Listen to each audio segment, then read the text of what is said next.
sensational hosts, Drusilla and Gilsey. Hello. And welcome to Moon Moment, the podcast where we discuss the Sailor Moon canon for what we affectionately call Moon Moments. Moments that we feel exemplify what Sailor Moon stands for and represents. Now, without further ado, let's jump in. We're discussing episodes 29 to 32 today, and alright, first, can we give a shout out to Mako being the assertive queen she is, basically inviting herself over to Makoto's place to cook and clean for him, because who can resist having someone cook and clean? On top of that, making you a homemade meal, like, come on, I would 100% be like, yes, please come over, please cook for me. This is also the first time we meet Makoto's bae, Reika, and she's trying to figure out if she should choose love or study abroad in Africa, which she does go to do, and of course the girls read this as Makoto is basically single and we are not middle school girls, so free real estate! Then we get introduced to the new shrine apprentice, Yurichiro, who is, okay, I'm just going to say it, everyone, total himbo, which we love. We love some good himbo energy in this household. Usagi and Rei get into another fight, and Rei's grandfather is really strong. Like, really strong. He was able to hold his own during his fight with Zoisite at first, but then he turns into a monster.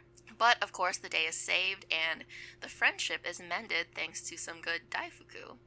We also get a nice Luna-focused episode with a little bit of romance between her and a gentle green cat gent.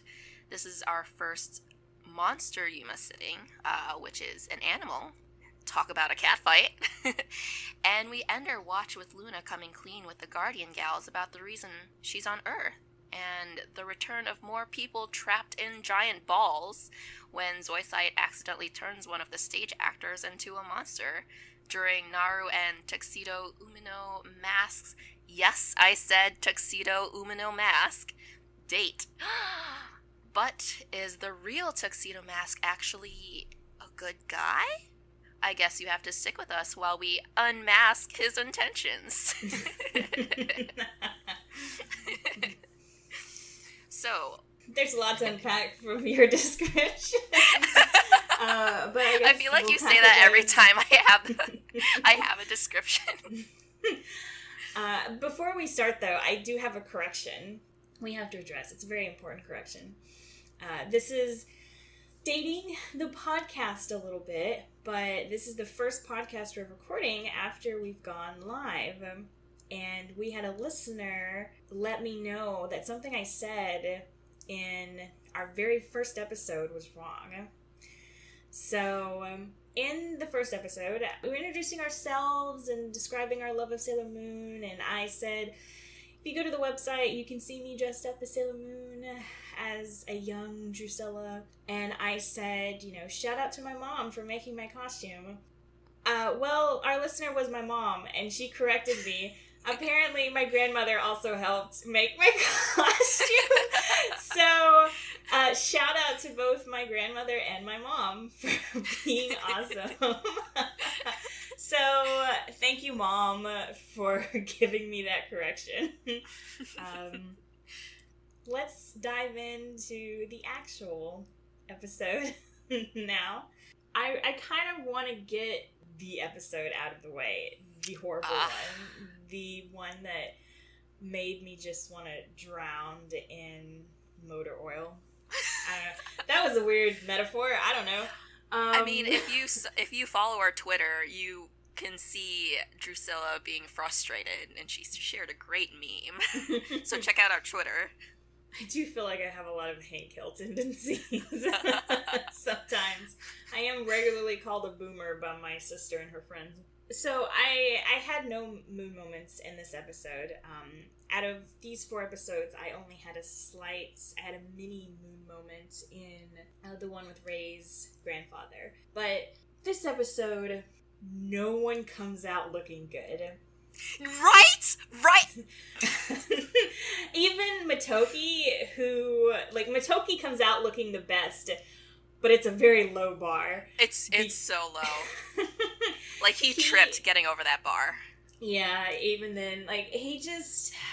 I know we talk about moon moments on this show. We don't spend a lot of time on the episodes, but I really want to dig deep into this episode, and I think the only way we can do it is go character by character, because there's just too much to do otherwise. So, let's talk about Motoki, because he is the top of the trash heap, I guess. So, great things, the pros. He is not getting involved in Reika's decision. You know, love that. Which I think it was maybe our second podcast episode. I mentioned this particular moment, and I said, we'll have to talk about that awesome moon moment when we get there. But as I think while I was editing that episode, I thought, well, that's not really moon moment worthy. That's like decent human being kind of thing. So, no moon moment for Motoki there. Not even a mini moon moment. But, yes, great guy. He's not getting involved. He loves her and he wants to be with her, but he doesn't want to change what could be a great opportunity for her. So, points for that. Another decent human being thing. He doesn't want to go out with a middle schooler. He sees them as little sisters. He does try to protect Reika when Zoisite comes for her. Kind of ineffectually, but he tries. So, pros. These are all pros for him. However, the con for him, I thought, this episode was that he is very open to Mako coming over and cleaning and cooking for him. You know, I just thought, you know, even if you view them as, like, a friend or a little sister, you're an adult man. You know, you need to do your own cleaning. You need to do your own cooking. Like, everyone in Japan has a rice cooker. It's so easy, you know? So, I don't know. What are your thoughts on him in this episode? So before this episode, I was like, oh, he's pretty great. Like, he's a pretty good guy. He has a good head on his shoulders, especially after that episode, that weight loss episode, where he was telling Usagi, oh, you're fine just the way you are. But then this episode came, and my opinion of him plummeted. Yes, points for him not getting in the way of his girlfriend's decision to go to Africa and pursuing something that she's worked toward for a long time. But at the same time, dude, why are you allowing these middle school girls to think that they have a chance with you? And he knows that they have a crush on him. He doesn't think it's super serious, which I don't know if I want to give points to Mamoru, but he recognizes that the girls are really into Motoki. Even though Motoki's like, oh, it's just, you know, little schoolgirl crush. He recognizes that they're super into him. Plus there was that call out of, I'm not about to hook up with a middle school girl. I mean, I was going to talk about that in the Mamoru segment. But, yeah, I mean, Mamoru, I'm rapidly becoming... I think the reason I shipped Mamoru and Usagi was because I watched the deep version growing up, and I think they soften a lot of his edges.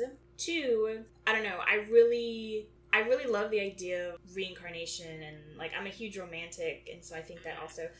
But man, this rewatch, I don't really like Mamoru at all.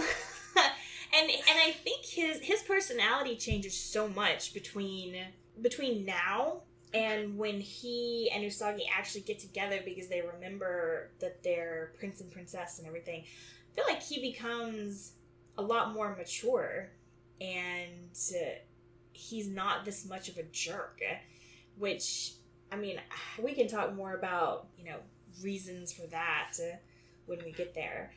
But this episode is just... Dude, I effing hate you in this episode. Oh, yes. First off, yes, it was so sweet watching Motoki say, I wouldn't date a middle schooler. And then just to have Mamoru be like, oh. Oh my God. Especially since we've seen that he doesn't really care. Like, he's not super into Rei. So I don't know why he's doing that, and even he knows that it's something to sort of be embarrassed about. Yeah. So exactly. why And then is we he have doing it? and we have Ray, who's like a full-on adult. She's working in a lab. She's trying to figure out, You mean is this the Reika. next... Oh, yes, Reika. And we have Reika, who's a full-on adult, and she works in a lab, and she's trying to figure out, is this the right next step for my career? And being like, should I go to Africa and work with these scientists? Like, girls got it going on. And then we have Ray, who's a middle schooler. Mm-hmm. There is a clear difference in priorities and age gap, especially even if it is just a cartoon. It was so stark in this episode. I was like, how can you justify this? I don't know, just all of the Mommer stuff. And the thing is, the anime made him a college student. Like, he's not a college student in the manga. He's a high schooler. The anime made him a college student, and now is dunking on the fact that the guy that they made a college student is dating a middle schooler. Why? Like, I don't know if if the decision to make him a college student came from, a higher up, and it was something that they couldn't change, or, and now they're dunking on it. That has to be what this is, because I can't imagine the team was like, let's make him a college student, even knowing, even from the very first chapter of Sailor Moon, the manga, like, you know that Tuxedo Common and Sailor Moon are romantic interests. So it's not like they made him a college student and then like, oh crap, they're supposed to be, getting together. So yeah, I just don't understand this episode. And like, I even wrote down when Usagi and Mako are outside of the arcade and they're gathering up their courage to go in, he pops up behind them and he's like, oh, Bunhead and a giant together. And I'm like, oh my god, it's one thing. You consistently call Usagi Bunhead, whatever. She doesn't like you doing it, you do it.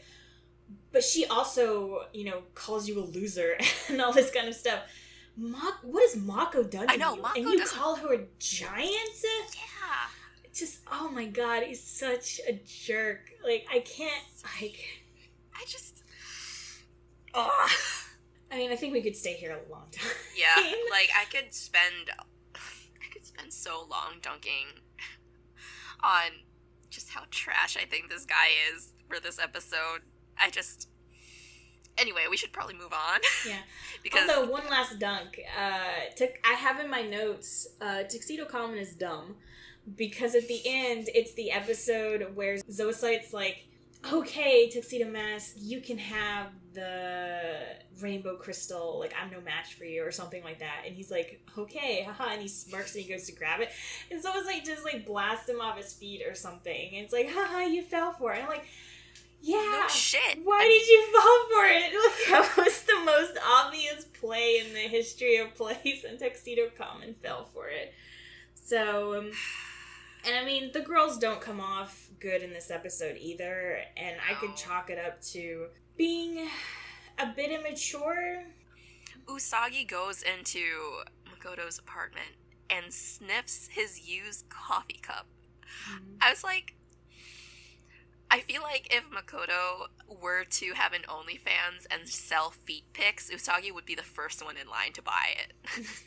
I'm going to be bringing up the Deke series a lot in this episode, but they changed that in the Deke episode where when she picks up the coffee cup, she's like, oh, he uses the coffee cup I got him for Christmas.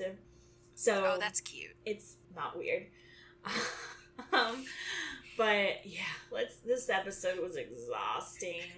I would rather watch the cringy Sailor Moon Tuxedo Mask elevator episode than watch this one again. This one should just be skipped. Yeah. I will say that there's like a tiny part where Mako and Usagi are like, oh, but you should choose one guy or the other, like, Tuxedo Common or Matoki. Yes, Matoki. And Luna butts in and is like, the guy also needs to choose too. So it's like, okay, Luna, at least there's someone in there that's like, give the guy a choice too. Like, it's not just your decision. But man, I considered making that my like a mini moon moment, but I chalked it up to Luna's just being done with listening to all of this. Because I would have also said the same thing. Like, guys, you forgot that they are also people too, and not great people right now. But they are still people regardless who have feelings. Let's get to an episode that I actually had a mini moon moment in. Yes. Ray's grandpa's episode, which, first off, I love that, like, it just makes sense that he'd be able to fight off suicide. Yeah. Because he's a Shinto priest. Like, I love that. I think it's a great detail. And I'm a little disappointed that when Ray is trying to reach to him at the end when he's turned into the monster, I understand why they didn't have him sort of back off, because Usagi needed to come in and save the day, and the show is all about Usagi. And her entrance with the Daifuku was funny. But I really wish he had backed off a little bit, sort of like Ryu did in his episode with Zoocytes, the boy that could see the future. Right. You know, he went after Zoocyte. And I think at that point, Zoocyte is gone. Tuxedo Common is chasing Zoocyte in the woods for the Rainbow Crystal, I think. But it would have been nice if he, meaning Ray's grandpa, had kind of backed off at that. And then Sailor Moon could show up and they could do the thing. But yeah, I did really enjoy that little bit of detail in this episode. Yeah, it was really nice. And straight off the bat, too. Like, it was the first thing that was presented in this episode. But my mini moment for this episode was when Yuichiro goes to get Ray. Am I pronouncing that right? Yuichiro? When he goes to get Ray, it says there's a monster, and they're running around the shrine. He puts himself in front of Ray, and he says, I would die for you. And I have this as a mini moon moment. I don't have it as a full-on mini moon moment because they've only known each other for a few days, I think. It's a little too soon to have feelings of, I would die for you. But I think it's, I don't know, I thought it was worth mentioning, even as like a mini moon moment, that he is willing, like, he doesn't know what's going on, but he's willing to put himself in front of danger for Ray, who, as it turns out, doesn't even need to become Sailor Mars in this episode. She just kicks butt without, like, she's just in a Shrine Maiden. So powerful. Yeah. So yeah, that was my mini moon moment. I'd like to hear what you think. Yeah, I considered having that as a mini moon moment as well, because, well, more so that Yuichiro is so willing to go through all of these, like, trials and tribulations of becoming the grandfather's apprentice without really knowing what is up. And I love that he went to go get Ray. Like, that was the first thing that he thought of doing once he saw the monster. So I think just overall, he's just such a good person. But my reasoning for not putting it as a mini moon moment or putting it as anything really is because, one, you did bring up a good point. I thought that it wasn't enough. They don't really know each other too much for him to be like, yes, I am going to give up my life for you. And the fact that I also think part of him is trying to impress Ray to get her to fall in love with him, because every interaction that they've had together has been Yuichiro being like, oh, blushing, or I think that whole metaphor with the change in season was also kind of like his feelings towards Ray, like underlying that underlying message. So I on the fence about it, but ultimately I wouldn't say it was a mini moon moment. Okay. I disagree a little bit, and I don't think it was very calculated the way he is trying to, put himself between Ray and danger. I think what you said at the beginning is very true. He is a himbo. I love him. And so I don't think... I think he's very in the moment, and in that moment, he wanted to protect Ray. And maybe it was because he likes her, but I don't think it was very calculated the way he thought of it. And to go further with the himbo comparison, in the Deke version, he speaks with a very, surfer accent, and his name is Chad. Aww. So I totally forgot about that until I watched the episode. So, yeah. And maybe I'm just trying to cleanse my palate from that last episode of the Trash Men, but yeah. Oh, Chad, Yuichiro, you really redeemed yourself. Mm-hmm. And he sticks around. He's not just a one-off character. He sticks around for a while. And I did hear, I was listening to another podcast, and they speculated that the reason that they keep Yuichiro around is because they know that soon Mamoru and Usagi are going to regain their memories, and they're going to get together, basically. That's the end game. So they're giving Ray another romantic prospect, so it doesn't just seem like she was left in the dust. Which makes sense, but at the same time, they could have avoided all of it if they just didn't have Mamoru date Ray. Yeah. Also, Ray kissed his cheek at the end of this episode, and I was like, girl, you're dating someone. What are you doing? Shh, stop. But see, that then brings up the uncomfortable question of, have Mamoru and Ray kissed? Oh. Have they done anything more than holding hands? That just paints Mamoru in even worse light. Not that it was, it could get much more worse, but if he's making out with a 14-year-old, a middle schooler, on top of the fact that he's not super into her, what a piece of trash, man. So let's not go there. A couple of interesting things from the Deke dub that I want to bring up that they've changed. A bit of dialogue.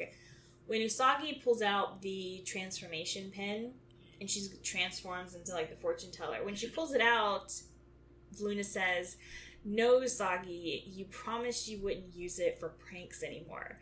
And I'm just I want to know what pranks Usagi has pulled with this transformation pin. Can we have an episode all about that? Has she been pranking her little brother? Is she pranking her school friends? Is she ditching school but then calling in? I don't know how it works in Japan. Is her mom calling in sick, or she's transforming into an adult mother and calling the school on her behalf, and so she can just hang out at the arcade all day? What pranks oh my gosh has she pulled? I so want to see this. I hope I really want her to have a prank on Mamoru where she's just making his entire day so hard to get through. I don't know, maybe she hides his keys or something as the cleaning lady, or she accidentally trips him while he's in the cafeteria. Well, yeah, we know. So I don't know if we've seen it in this season, but he does have a car. I wonder if he did have his car during this season, if she, transformation pin turned me into a police officer, and she's just writing him tickets. Every day he comes out and there's a different ticket on his car. It's you did not, parked in a loading zone. He's like, what do you mean? There's no loading zone here. Or your meter ran out. It's been however many long minutes, and he's just like, I literally was gone for 1 minute to pick this take out. So, yeah, I really want to see that episode now. But something else that they changed in the Deke version. So, when Rei yells at Usagi, because Usagi is laughing at her grandfather's prank, and she's not really taking it seriously. When Rei yells at Usagi and Usagi starts crying, Ami takes Usagi's side and Mako takes Rei's side. And Mako says, "Come on, Usagi, you can't cry at every little thing." And Ami says something like, "Rei, you shouldn't be so harsh." Something like that. And then they all get mad at each other and then they split up.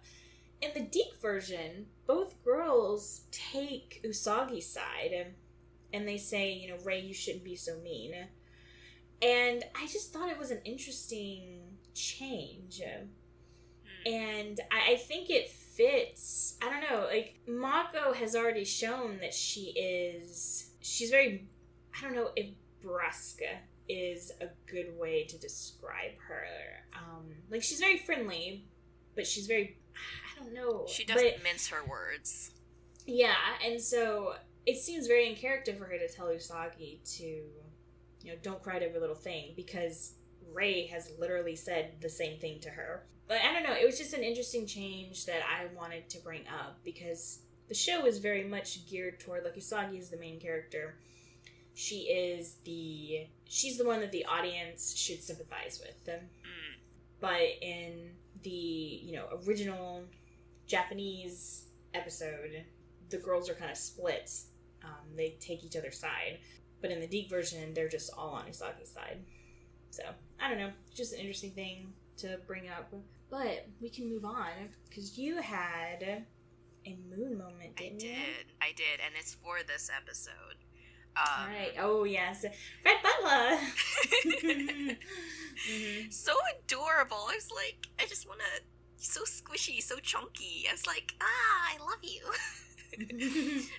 Also, he looks like a squashmallow. What are they? Squishmallows? Yeah, I think squashmallow.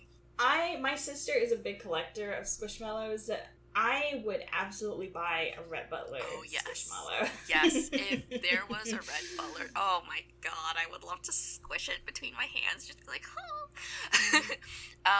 but I love that this episode, like, we do not shy away from character, like, having a character be the center of an episode, and I love that Luna gets kind of her own episode.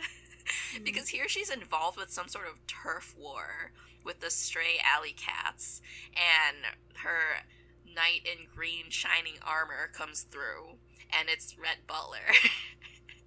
And he's just this, like, adorable, like, protector of her, and I love that he comes to protect Luna twice, and then he gets turned into a monster, and still, through that haze of being a monster, still manages to protect Luna.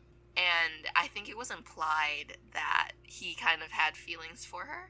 But it's also like, it's so hard to fight through that haze of being a monster, as we kind of saw that in the episode with Ami and, what was his name? The psychic boy. Ryu. And the fact that, this is me leading into my moon moment, the fact that Red Butler was able to kind of just overcome those evil monster vibes and still manage to save Luna, which he's been doing, like, this entire time. It just kind of blew me away. I was like, this is so cute. Your feelings are strong enough, or, like, your good intentions are strong enough to not only fight off whatever is happening to you, but to also save someone else that you've been trying to protect this entire time. But yeah, that is my moon moment. Talk about a predicament. I mean, I think instead of it being a moon moment, I think we should just make Red Butler a moon moment in his, like, total own. Like, I don't think it's a moment. I think he is a character, is a moon moment, because he's just awesome. I mean, my notes say, this episode effing bangs. Yeah. And it's definitely top 10 Sailor Moon episodes of all time. Maybe top 5, I think. We'll have to wait and see if that changes. But it's so awesome, the parallels between Cat Tuxedo Common and the fact that he's just so adorable. Like when he blushes, it's just like, so it's like, oh my god. And Zoisite being ridiculously entertaining in this episode, like the king of rats, and you know, like you said, him being turned into a monster, but then not actually attacking anyone. Mm-hmm.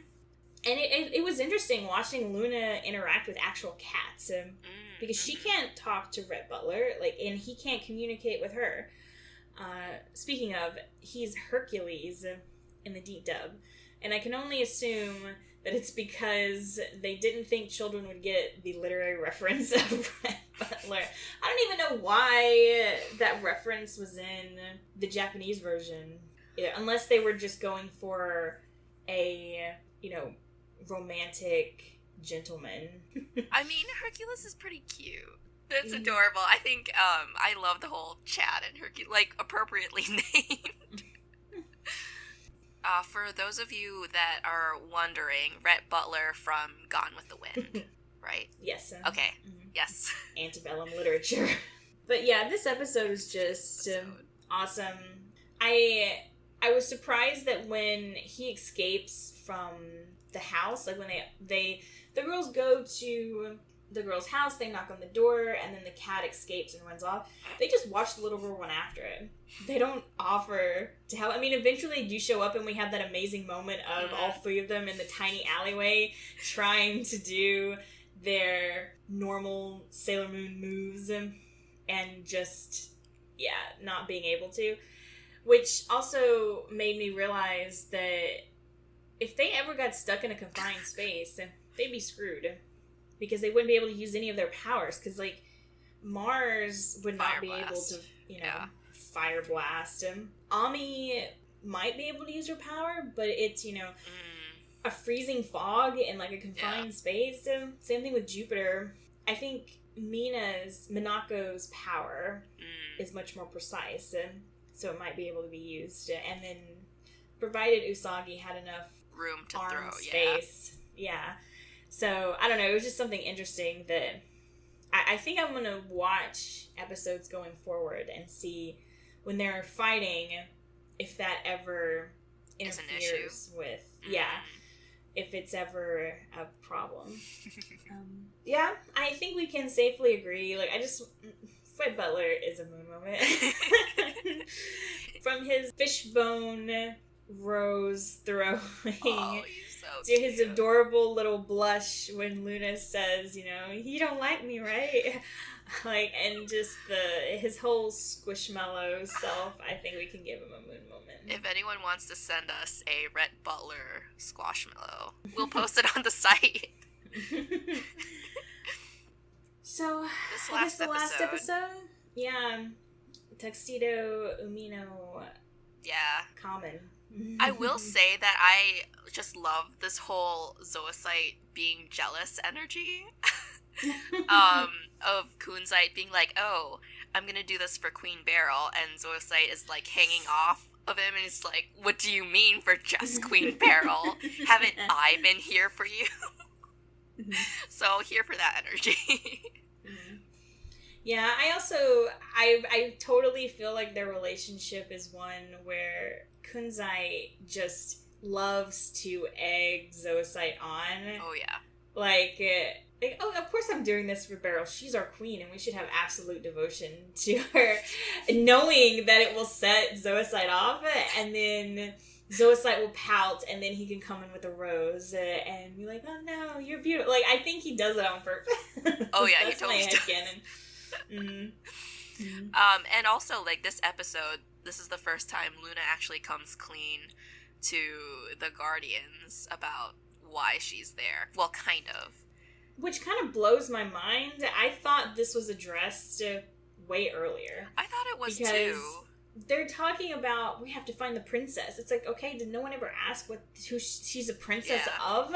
Like, a country? Is she a princess of Japan? What is she a princess of? Like, is and then just they never around? talked about the fact that Luna's a talking cat. Did they never ask, where she's from? Has she always been able to talk? That sort of thing. Like, it's such a shock. And the thing is, they don't do it in the Deke version. I guess they kind of already assume that people understand that they're from the moon. Because when they have that shot of Luna saying, I've been sent from the moon, it's like all the girls are like, and they give all the, like, insert shots of them being all shocked. That moment in the Deke dub is Luna saying, we're going to get our 5th scout soon. And everyone's like, okay, like, finally. So, it's not as weird in the Deke version. There were some great quotes by Umino in this episode, though. I will say that. I just love how Umino, he's trying to stop the girls from going to an arcade. And he's just like, you're gonna go in over my live body or something. And the way he said it, he's just like lying there. And the girls are like, oh yeah, okay. And then he's just like, oh my gosh, my spleen. Like, who says that? And then it just, there's so many parts where Tuxedo Umino, he's just such a, I don't think he's doing this intentionally of being a troll, but his humor in this whole episode just had me crying. As he tried to be Tuxedo Mask, as he's like, oh, I think Zoisite tries to go to change Naru, and Umino is just there, and he just sees a silhouette, and Umino is just like, oh my gosh, thank God I was here to protecting Naru, while he's just, like, sitting there, like, clearly panicking and, like, disheveled, just being like, but also, when do you want to go out for our date?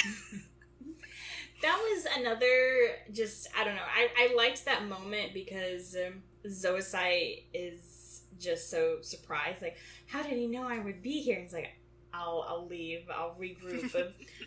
But what's interesting, I mean, again, bringing up the Deke dub, Umino in the Deke dub actually recognizes Zoisite from the Graveyard episode. I mean, nothing comes of it. Doesn't tell Naru. He just says, oh, someone was here and I scared them off. But I love when the show refers back to itself. And I know this was the Deke version, not the actual version. But there was something that I really liked about that Graveyard episode was they showed Naru still dealing with her grief. They didn't just write it off and have it be done with. And so I like it when I like serialized shows where they do refer and they do build back. And you don't see it in cartoons because they're meant to be syndicated and stuff doesn't carry over from one episode to the next. But I will say something that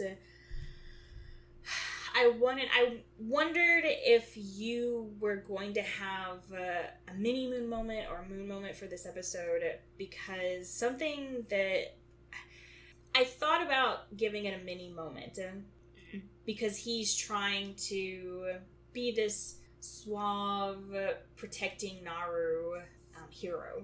But ultimately, I kept coming back to the fact that, and bear with me here, it's like a huge thought. Women have this notion that we have to be nice and we have to let someone down easy. We have to smile at the guy who's catcalling us on the street, as a defense mechanism. And I mean, there's some women who rightfully say F off, but I think for a lot of us, we feel like we have to be nice. If we don't, then we get called out for being hysterical or, oh, it was just a joke. I don't know why you're having so many issues, And so I feel like that's what Naru is doing in this episode. Yes, I think she and Umino have become friends because, maybe he started to come over because of Usagi. But now I think, obviously he has a crush on her because he develops deep depression after being friend zoned.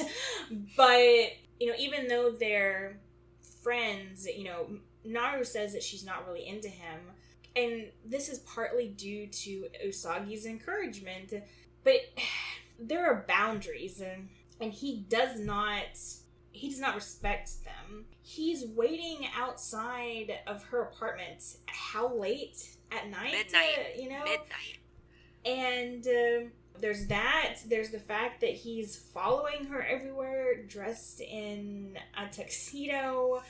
Brings it when they go to the amusement park, and she's basically bullied by Usagi into saying yes to going to the park with him. And I guess this is the dark side of what we've discussed with Usagi and her being very pro-romance and, oh yeah, you guys would be her, like, matchmaker-ness. And because because Naru is, he's a nice guy and he doesn't mean any harm. So I don't want to be mean to him, so we'll go. The problem is, then it doesn't stop. He said, oh, we went on a date once, then we're dating, or we're going to go on another date, even though she may have just been, like, we had free tickets and we were going together. Like, it just, I don't know. I saw this episode and I wanted to bring it up. Yeah. And especially since it completely changes in the deep dub. Because the scene where she friend zones him and he wanders off and he's like, friends. Actually, the reason why he leaves is because there's a math test and he forgot to study for it. And so he goes off to study, and Usagi and Molly, Naru, are watching him go, and Usagi says, have you asked him out yet? And Naru says, no, I'm afraid that he'll, like, have a stroke or something if I ask him. It immediately changes it to be Naru is interested in him, but she's worried about how he'll react when he asks her. I think it softens it a little bit in the end of the episode, because in the original sub, it almost feels like the only reason why she starts to really like him is because he, from her perspective, saved her life. Even though the person that she saw really fighting was the real Tuxedo Mask. And that opens up a whole other box of, is Naru only into guys? Like, she's now been changed to only like guys who save her life. And that's like a whole other thing. But in the Deke version, it's more, she already liked him, and now nothing has really changed. He saved her life, and so she's a bit more maybe open with him. I don't know. I just wanted to bring up my thoughts on that particular, because, I mean, Usagi is definitely not a great friend in this episode, because she is not listening to what Naru is saying. She thinks of him as a friend and nothing else, and yet Usagi keeps pushing it. The same thing she was pushing Yuichiro and Rei. Yeah. Rei already has a boyfriend in Mamoru. And I think that also, I mean, it's just compounded on the fact that, I don't know, the whole, like, being nice, because you feel like you have to. Yeah. I don't know. I mean, it's a little heavy for a Moon Moment episode. No, it's a really good take. Now that you brought that up, I'm kind of on the side of making the way Naru handled the entire situation as a Moon Moment. Because, God, it's so hard trying to avoid conflict, especially when I'm just going, like, say, since this is, like, a recent thing that's happened to me, and something that happens to me annoyingly frequently, I don't know if all the listeners out there use Ubers or, like, Lyfts or stuff like that, but when you are put into a situation when you are, like, the only person that's in that car, and, like, the driver or whoever is very apparently trying to hit on you and be like, oh, can I have your number and all of that, it's really hard to say no, or like not be nice, because one, you're in a situation where things could get ugly very, very quickly, and two, you are alone with this person, right? So you don't know, you've never met this person, like you don't know how they're going to react, like if if you are going to be alive to tell this story. So I know what the dynamic between Naru and Umino is different, because they are friends, but at the same time, they're friends. At this point, Umino should know that, like, the signals that Naru's being very uncomfortable with the situation, and Usagi isn't helping, because she is basically trying to push these two people together, in which Naru is not comfortable with it.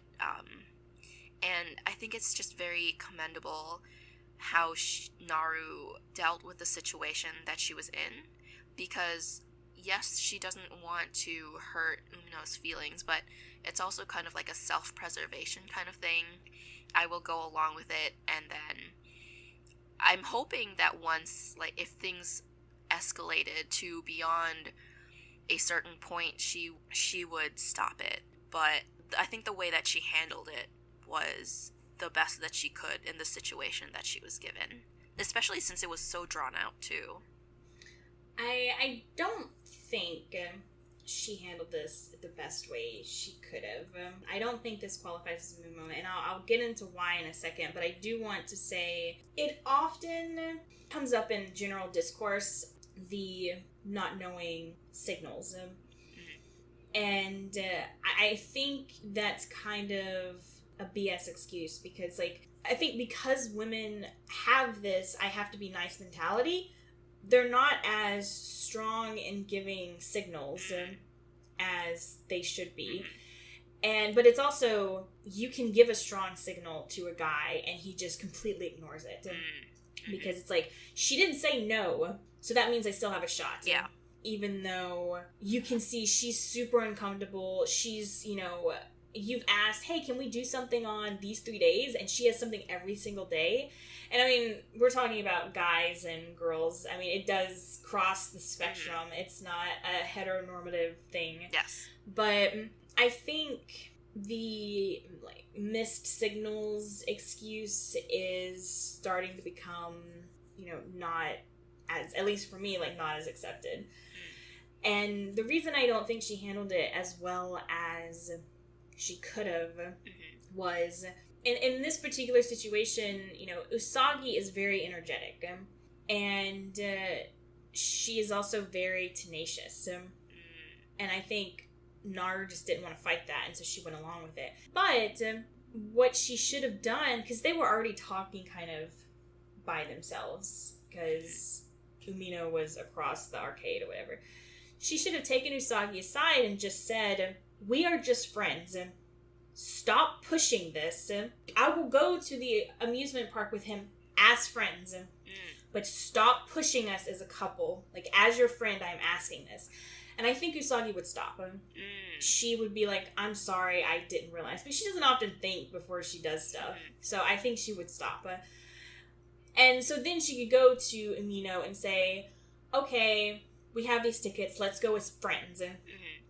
Because that's the thing, saying as friends. And then if he's like, oh, well, I have something to do that day, then okay. Like, he doesn't want to go as friends, it's fine.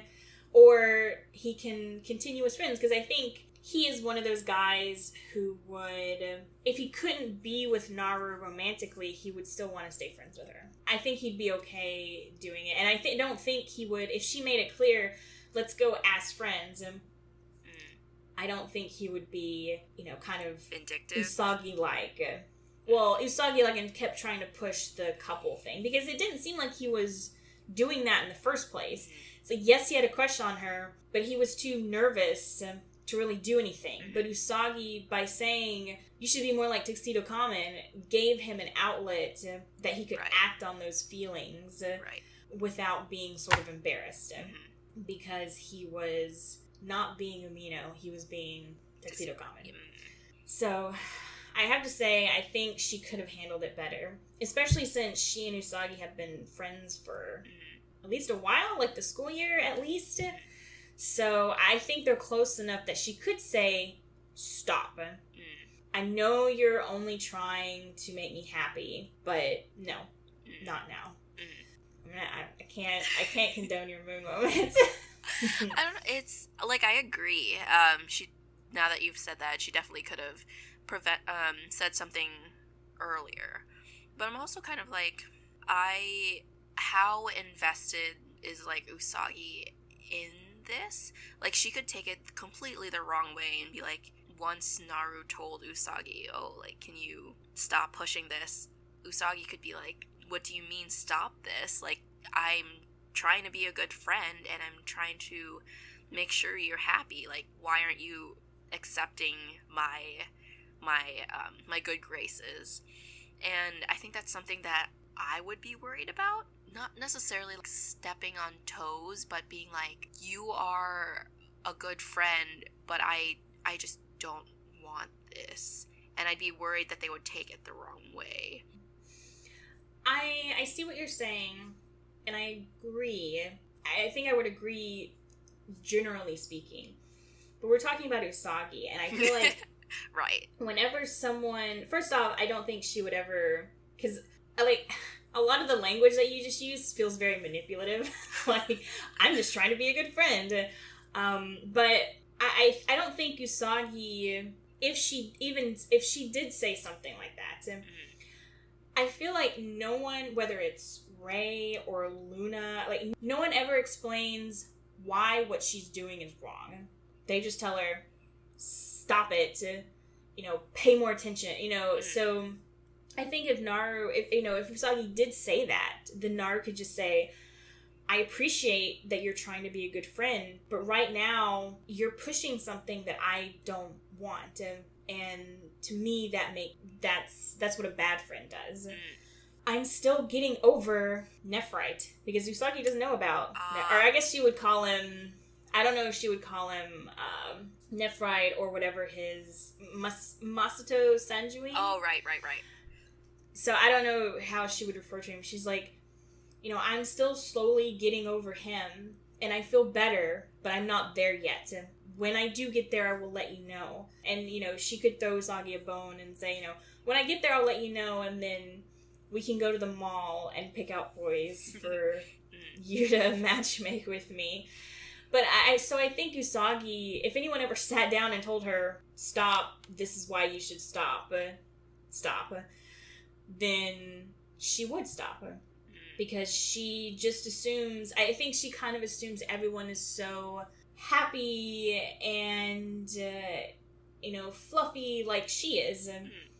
And so she doesn't understand that, she doesn't understand why Ray yells at her all the time. She doesn't understand why Ami goes to cram school all the time. So I think it's, in this particular situation, I think Naru could handle Usagi in a way that it would make her understand, this is why I don't want you pushing this. Not right now. Go ahead. What do the viewers think? Yeah, we almost made it through this episode without crossing the hour mark and having this big, philosophical discussion right at the end. We tried. But, yeah, I think that's pretty much it, except for the fact that Usagi throws a Soviet Union joke into the Deke episode. Wait, does she? She says... What? So, when she defeats the monster that Zoisite has created, which, speaking of, hooray for Usagi for holding down the fort all by herself, she says, like, so much for the red menace. Menace. Red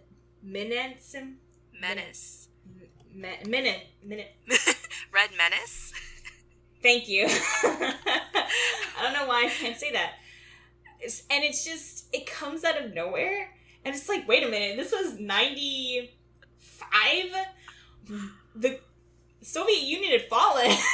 Like, it was no more. It was Russia, like, at that point.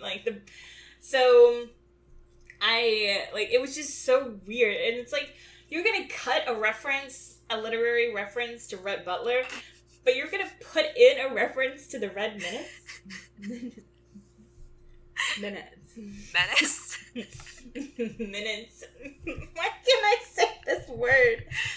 Anyway, let's leave it at that. Sort of backloaded this episode, but I think it's gonna do for today. Our next episode will cover episodes 33 through 37. We're about to discover who the Moon Princess is, folks. Strap in. Check out our social media on Twitter and Instagram at Moon Moment Pod. And don't forget to check out our website at moonmomentpodcast.com. There you'll get show notes and transcripts for every episode. Yes, let us know what your Moon Moment musings are. We would love to know, and we would love to hear from you. Maybe you might just get a shout out, like Drusilla's mom and grandmother during her costume shutout. And if you'd like to support the podcast, please rate, review, subscribe, share, all that good stuff. We are on Twitter. We're very interactive. This helps Moon Moments stay afloat amidst the vast ocean of podcasts. Comment us with any comments or musings. We would love to hear from you.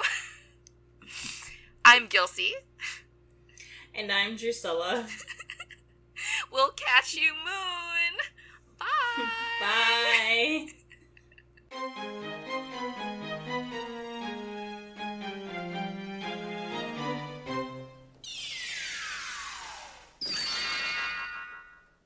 Why can't I say the word menace? Oh my god, I did it! There!